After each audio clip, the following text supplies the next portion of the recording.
Wenn Sie hierher gefunden haben, dann wahrscheinlich, weil es Ihrer Haut nicht gut geht oder der Haut Ihres Kindes bzw. einer Person, die Ihnen nahesteht.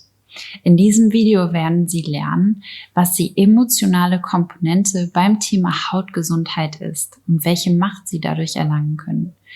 Wir schauen uns 3 Fragen an. Zum ersten, was hat es für eine Auswirkung auf mich, wenn ich Angst habe vor neuen Schüben, wenn ich Angst habe vor der Erkrankung an sich?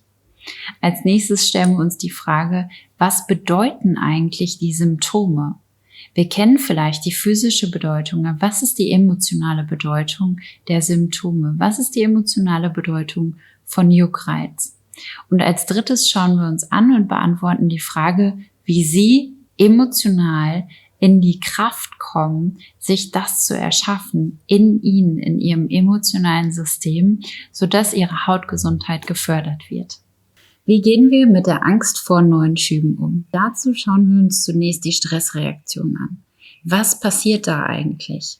Egal, ob wir jetzt unmittelbar zum Beispiel in einem Moment des Stresses sind, im Schub vielleicht, gerade wenn der Schub gerade stattfindet, oder ob wir das gedanklich abspielen, das noch gar nicht Tatsache ist, das noch gar nicht physisch erlebt wird, sondern einfach gedanklich abläuft. Ja, die Angst vor etwas, was noch gar nicht hier ist. In beiden Fällen, und das ist das Wichtige zu verstehen, läuft eine Reaktion ab. Das heißt, da läuft etwas automatisch ab. Und was passiert da in meinem Körper? Wenn wir uns diese Reaktion einmal genauer anschauen, dann können wir das vereinfacht erklärt so darstellen, dass wir einen Kontrollverlust erleben, dass quasi eine Bedrohung oder eine Gefahr stattfindet. Ja, wir müssen nicht unmittelbar in Lebensgefahr sein, aber wir glauben zumindest daran, dass etwas Negatives passiert oder dass etwas Unangenehmes passiert. Wenn diese Stressreaktion stattfindet, dann können Sie sich das so vorstellen, dass in unserem Gehirn ein Befehlshaber sitzt, der einen chemischen Cocktail ausschüttet. Und dieser chemische Cocktail ist dafür da, dass quasi der ganze Körper alarmiert ist, zu kämpfen, zu flüchten oder zu erstarren. Ja, das vegetative Nervensystem wird aktiviert.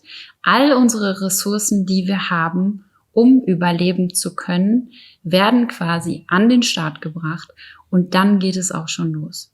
So, wenn ich jetzt aber nicht in einer unmittelbaren Bedrohung meines Lebens bin, ja, wenn ich nicht kämpfen muss, zum Beispiel gegen irgendwas im Außen, ja, wenn ich diesen Kampf gar nicht tatsächlich brauche, was passiert dann? Diese Reaktion läuft ab innerlich und ich bleibe in diesem Stress und lebe ihn vielleicht gar nicht aus oder entlasse ihn gar nicht aus meinem System.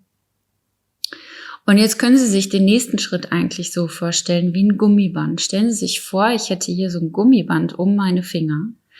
Und jetzt passiert die Stressreaktion und das passiert einmal, zweimal, dreimal, viermal, 5-mal, 6-mal, 7-mal, 100-mal, 1.000.000 Mal. Und dieses Gummiband dehnt sich sehr lange und geduldig aus, ja, weil unser Körper uns damit helfen möchte. Irgendwann kommt aber dieser Moment und den hat jeder von uns im Kleinen oder im Großen schon mal erlebt, wo das Gummiband reißt und quasi so zusammenflitscht, ja, oder auseinander flitscht.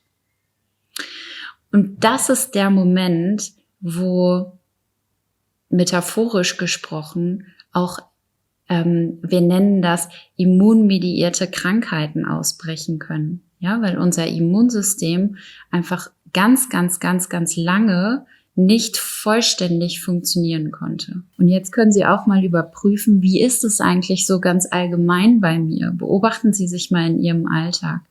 Atmen Sie entspannt? Gibt es viele Momente in Ihrem Leben, in Ihrem Alltag, wo Sie klar sind, wo Sie da sind, voller Kraft und entspannt atmen bis in den Bauch?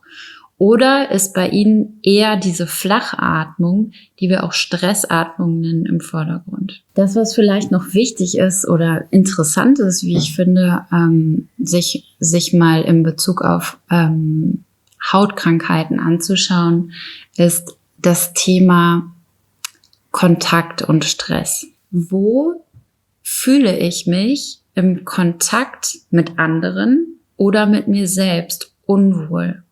Wo flüchte ich vielleicht? Ich gebe Ihnen ein Beispiel. Eine Situation kann sein, wenn Sie innerlich ein Thema haben, einen Stress haben und da eine Reaktion abläuft, ist zum Beispiel, wenn Sie sich nicht erlauben, Ihre Gefühle auszudrücken. Es gibt so viele Möglichkeiten, diese Gefühle wahrzunehmen und auszudrücken.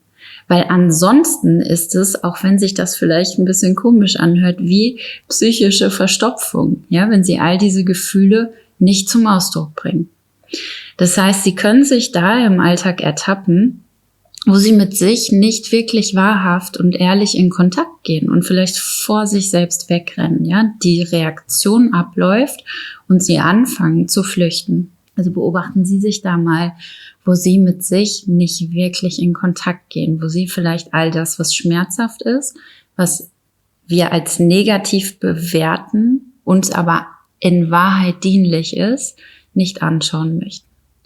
Und auf der anderen Seite können Sie schauen, wo habe ich vielleicht Stress im System, wenn ich mit anderen in Kontakt gehe? Ja, kann ich quasi Menschen, die ich nicht kenne, kann ich denen frei begegnen oder läuft da eine Stressreaktion ab? Findet da eine Angst statt? Kann ich meinem Partner frei begegnen oder sind da Stressreaktionen da? Habe ich irgendwelche Themen, wo ich mich vielleicht schäme, was dann wiederum Stress in mir auslöst, wo ich mich nicht offen zeigen kann? Sie können da auf jeden Fall von der Reaktion in die Kreation kommen, sodass Sie selbst bestimmen, was entsteht und nicht mehr Ihr Reptiliengehirn übernimmt, sondern Sie weiterhin, und das nutzen wir in der Stressreaktion nämlich nicht, unseren Neokortex benutzen, der uns befähigt, selbst zu bestimmen, selbst über uns nachzudenken, uns selbst zu beobachten und bewusste Entscheidungen zu treffen.